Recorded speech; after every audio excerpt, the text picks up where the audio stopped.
नमस्कार विद्यार्थी मित्रांनो, नवी मुंबई महानगरपालिकेची सहाय्यक आयुक्त या पदासाठी जाहिरात आलेली आहे.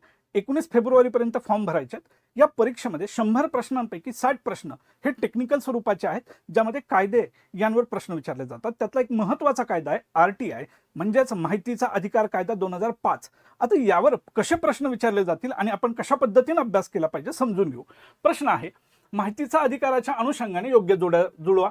देश सांगितलेले आहेत आणि त्या देशामध्ये तो अधिकार कधी प्राप्त झाला, अधिनियम कधी आला. पहिला पर्याय दिलाय युनायटेड किंगडम, दुसरा दिलाय संयुक्त राज्य अमेरिका USA, तिसरा आहे ऑस्ट्रेलिया आणि चौथा आहे भारत.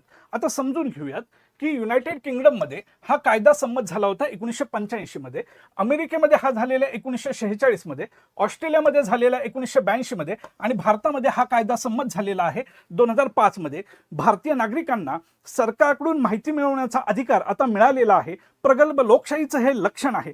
इन्फिनिटी अकॅडमीमध्ये याच संदर्भात बॅच सुरू झालेली आहे. 60 प्रश्नांची परिपूर्ण तयारी आपण करून घेत असतो. या संदर्भात अधिक माहिती मिळवायची असेल तर 9226016161 या नंबरवर संपर्क करा. 1 फेब्रुवारी पासून लाईव्ह प्लस रेकॉर्डेड बॅच सुरू झालेली आहे. नक्की जॉईन करा.